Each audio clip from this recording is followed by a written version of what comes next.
ebya Pastor Pr Kayanja okulya abaana ebisiyaga obutambi n'amaloboozi biibino Pastor Kiganda avuddeyo n'akakasa. Naye nga muli mutya baddiya, mwasiibye mutya, mwasuze mutya, kansubire muli bulungi yonna yonna gye muli okulabira. Atanaba subscribinga mukwano kusaba soko subscribinge Meranke News, liking eno video, sharing, commenting, ateekako notification bell ako wakadde wentekayo video obeerenga togisubwa. Ba returning subscribers bagala nnyo akensuso kyemukola kyakabi nnyo munange. Ebyebisiyaga ebya Pastor Pr Kayanja okulya abaana ebisiyaga bitabuse bikutte wansi ne waggulu. Oluvannyuma lwa Pastor Pr Kayanja okuvaayo n'alaga Matrix, telecommunication Matrix, ng'alaga ng'abasumba ab'enjawulo we baalinga beekubira amasimu ate we bakubira n'abo abaana abavaayo ne balumiriza Pastor Pr Kayanja nga we yabalya ebisiyaga. So ng'alinga kyategeeza mbu beekubiranga amasimu nga bamupulaningira ebintu ebitaali birungi oba nga be bateeka mu baana ebigambo. So munange okuva lwe yafulumya ezo telecommunication Matrix mu kyaki ye ne ku TV yonna yonna ne ku YouTube yonna yonna gyebiri, abasumba abaaliko baavaayo ne batandika okwedifendinga era nga abamu ku basumba abaaliko kwaliko Martin Sempa, kwaliko David Kiganda, kwaliko ne Pastor Jackson Ssenyonga. Naye ye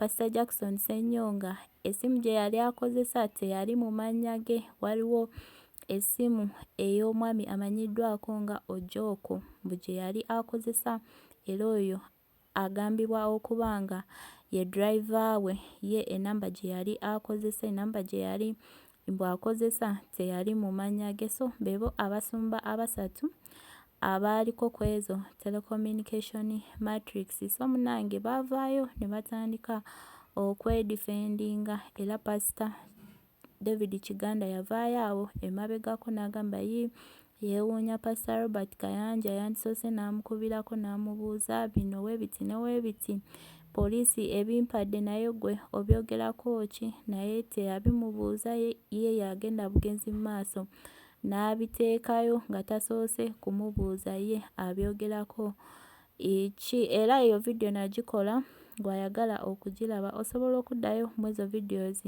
eziri wansi ojja kuba byonna byonna obiraba. So munange awo juzi ne mukyala wa Robert Kayanja, omukyala Jessica Kayanja yavaayo n'awanda omuliro, nazza omuliro ng'ayanukula Pastor David Kiganda ne Pastor Jackson Ssenyonga kubanga baavaayo ne beedifendinga ne boogera awo ebigambo bingi nnyo nnyo era videos nazikola ziri awo wansi, osobola okuddayo zonna zonna n'obeera nga oziraba. So munange Pastor David Kiganda era yavuddeyo n'annyonnyola butya bwe yayingiramu ogwo omusango, yaguyingiramu atya, byatandika bitya byonna byonna, era n'agamba Vice Chairman w'okukyalo okuli kyaki ye yamukubira n'amugamba nsanze abaana eno mukomera baabasibye, bo bagamba mbu nno Pastor Pr Kayanja yabalya ebisiyaga kati nga yamukubira nga ayagala yambe abo abaana. So munange ye bw'atyo bwe yabiyingiramu, naye ye n'amugamba ye nga ye tasobola kumuyamba, n'amuconnectinga eri Pastor Martin Sempa ne Pastor Jackson Ssenyonga. Naye n'agamba abantu abamu bavaayo ne batandika okuteeka ebigambo ku bantu abalala nga bagala kwonoona amannya gaabwe. N'amugamba okukakasa ti nno abo abaana bye boogera bituufu, sooka ompe ku videos, sooka ompe ku bujulizi bwonna bwe balina. Bwera videos ne bazimuwa, amaloboozi ne bagamuwa, text messages byonna byonna ne babimuwa era abiyina, era yagambye essaawa yonna ajja kubanga abita kubanga mu kifo kya Pastor Pr Kayanja okuvaayo ne yeetonda ne yeenenya ate ye ebintu abikoze mu ngeri ndala ye gye yali tasuubiramu. kubikola kubanga ye yali abisirikidde n'agamba omuntu atuuka eyo mu maaso n'akyuka osanga yabikola ng'aliko sitaani naye omuntu asobola okutuuka eyo mu maaso n'akyuka naye engeri gy'alaba Pastor Robert Kayanja si wa kukyuka bw'ate n'abantu abamu abali ku ezo telecommunication matrix ze baalaga ng'oyo vice chairman eyakubira Pastor Kiganda buno abaana bali eno mukomera babalya ebisiyaga omusumba bwati ne bwati yabalya ebisiyaga buno batandise okumukubira nga bagamba bagenda muwa ssente abeere ng'akyusa statement so ye Pastor Kiganda yavuddeyo n'agamba we biba nga bituuse ku ssa eryo ye agenda kuvaayo videos azite audios zonna azite text messages byonna abite kubanga alabye ye omusumba Robert Kayanja si wa kwenenya si wa kuvaayo ne yeenenya naye ngenda kuba mbateerako eno video ya Pastor David Kiganda muwulire byonna bye yayogedde kubanga yayogedde ebigambo bingi nnyo bye sijja kumalayo wano eno kubannyonnyola byonna mu bujjuvu bwabyo so kambeere nga mbalekerako eno video ye mubyewulirireko bulungi nga ye kennyini abyeyogerera so video yino kanjibalekereko naye nga mbeere bulungi mweraba. Waliwo pastor mukwano gwamu yabasibye yabaleese mu kkomera n'abasiba bansanze mu kkomera muno nanga nti pastor yabasibye nti bagenze uwe mu compound ne baleekaanirayo naye bwe bawugedde ensonga zaabwe ensonga zabisiyaga bo bagamba pastor ti abadde ng'abakozesa okumala ebbanga abali ebisiyaga kati ne bagendayo mu compound ne beekalakaasa kaakati pastor olwokuba alina influence ku poliisi n'akosa abapoliisi ne babayoola abaana ne babate niye bali wano mu kkomera baagala kubayamba ne mugamba kati nze obadde oyagala mbayambe ntyasebe ebintu ebyo nze abamanyi mu Uganda bamanyi nti nnwanyisa bisiyaga naye sirwanyisa bantu ababiriya mmanyi ng'olunaku lujja kukya babiveeko. Ekyokubiri nze siri nyinza obutajja sirwa kuba ndi ensonga eteriimu ggumba naye nyinza obutajja naye nsobola okukulifaalinga ku bantu bemmanyi abatera okulwanirira abantu bwe batyo abalwanirira ba individual nangamba kati ngani nze ndi musajja musiraamu ebintu byammwe simanyi nze mbale manyi gwosobola okubikolako mwogereko ne munnammwe naye ebintu bino lwaki timubiyingiramu munna muli basumba lwaki kati ye musajja wattu ng'awulira bipya musiraamu tabiwulirangako tabeerangako mu kanisa z'abalokole ye bwabiwulidde wali nga babinyumya babyogera yawulira bintu bipya nnyo alowooza mbu nsobola n'okudduka emisinde ngende mbiyingiremu alaba bipya ne mugamba ssebo ebyo munnange birudde mu kibuga wano nga babyogerayogera biruddemu tebyatandise eggulo ebintu byohandlinga bya myaka 3 agayise naye kakati abo bandibanga be bamu ate ku bavictimu naye omuntu gwe mmanyi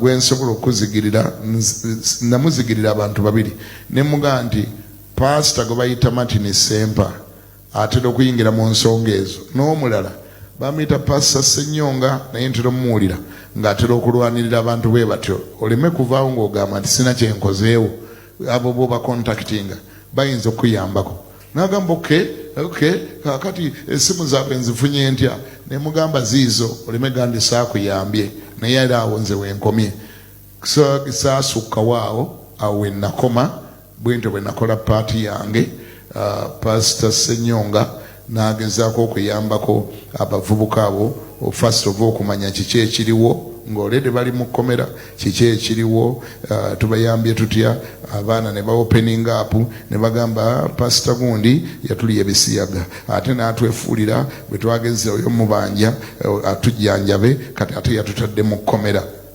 kaakati pastor ndozo n'agezaako okubayamba kubafunira zibbondi balabe nga abayamba ate n'ensonga zaabwe zisobole okugguka bafune ne justice naye nno nga bumanyi abantu abamu abaludde mu bintu byabwe era babitetenkanyaawo kakana abamu ne bafuna bondi abalala n'empulira ne babatwala Masindi mu makooti ne babasiba naguno gujjwa bakyali mu kkomera. Nze kye nasobola okusekiwalinga mu kiseera ekyo chairman oyo kye yanfunira namugamba nti nze nga sinabiyingiramu nnyo. Ebintu ebyo olumu ababeera boogera babeera bafere tebabeera beesimbu. Amazima gali ludda watukakasa tutya nga abo batuufu. Nangamba bayina ebintu byabwe, bayina video zaabwe, bayina amaloboozi ga pasita, bayina ki. Ne mugamba ebyo naali byagadde bimpeeko nange mbifuneko kopi nange ntegere nti ndi ku kituufu. Amazima gali nti ne babimpa era mbirina, maloboozi ngayina, video mbulina, naye ndoza sibibagambanga nako ate mbirina kubanga maturity yange yaŋŋamba nti kale kambeere nabyo oba oli awo omuntu oyo olunaku lumu alikyuka, kankikwase kisa lumu alikyuka. Ni babimpa mbirina ate era bwe banantakula ennyo nja bibawa.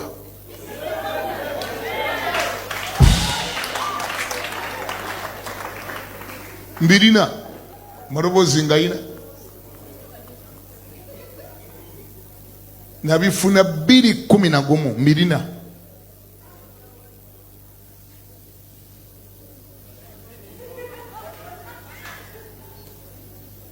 Otegera kyenjogera?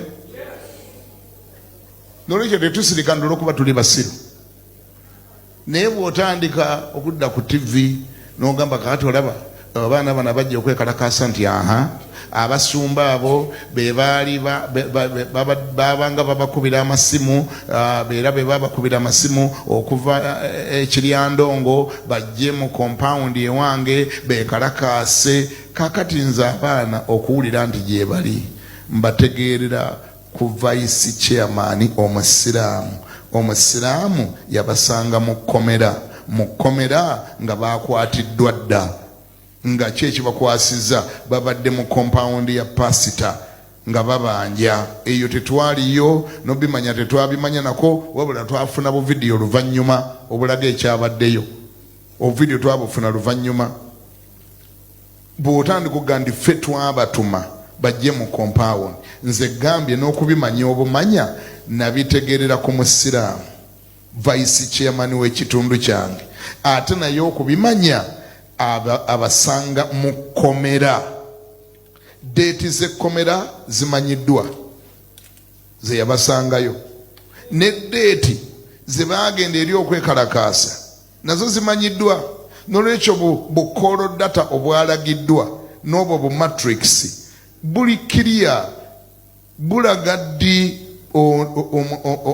vice lwe yankubira era bulaga ddi oyo manya omusiraamu atandika ddi obiyingiramu. Musajja ati omusiraamu abimanya nga bamaze kwatibwa, abimanya bali mu kkomera, besanga mu kkomera. Mu rekodi toyina gy'ojja kusinganayo nkolagana nti yakolaganako nabo nti oba abamanyi.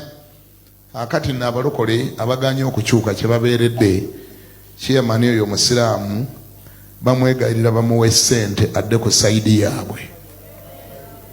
Abalokole abaganya okukyuka beegayirira chairman omusiraamu bamuwe ssente adde ku sayidi yaabwe mbu agambe nti kituufu pasita bantumanga nenkubiranga bali abaana amasimu. Kikyamu kubanga ne mu rekodi za Telecom tikiriiyo. Rekodi za Telecom ziraga deeti ddi lwe yabamanya, ddi lwe yabasanga, oba ddi lwe yabakubira essimu, oba ddi nange lwe yankubira essimu. Rekodi za Telecom ziraga. Nze ndowooza nti ebyo tubisiriikiridde ffe okumala ebbanga ddene mpaka nga bo batutinkudde era nga baagala okubuzaabuza ensi eno okubikka ku kibi kyabwe. Bayibuli ga nti abikka ku kusobya kwe talikola atya?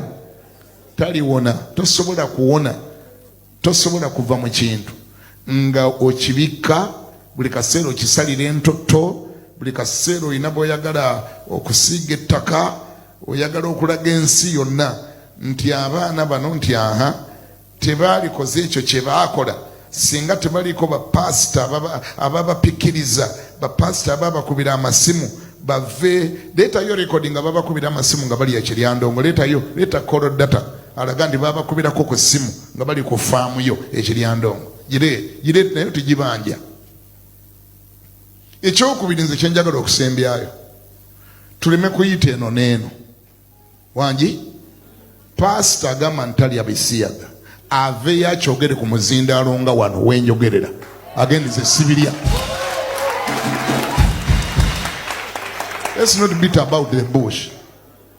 Wangi bw'ogamba ntolya togenda mu ebyo byonna misango giri mu kooti kakati bavunaana abaana lwaki mwanjogerako lwaki mwakola trespass kukya olujja lw'ekkanisa nalwo balukolamu trespass. Olujja lw'ekkanisa balukolamu trespass. Yogera kyovunaana kirala. Lwaki mwandyamu oluke lwaki ebintu bye twakola mu kyama ate mwabyogera mu public kyotayagala kwogera. Nitoza gamba trespass olujja olw'ekkanisa kati nange nga nkukwata wano essaawa eno nga nkutwala ku poliisi nti wakoze trespass ku lujja lw'ekkanisa. Ekkanisa nnyumba yange, kanisa maka gange. Church is an open place. The compound is an open place. It's for the public. Tuleme kumala budde kuimplicating abantu kukyayisa bantu oli kamusiga obusooto bakyawemu oli kakati balowoozese nti yandi obubi abantu balowooze gundi yandi obubi era yaleeta bino. Nedda gwe kyoba okola tumalira budde vaayo ogambe nti ze sirya bisiyaga sibyagala mbikyawa mbivumirira.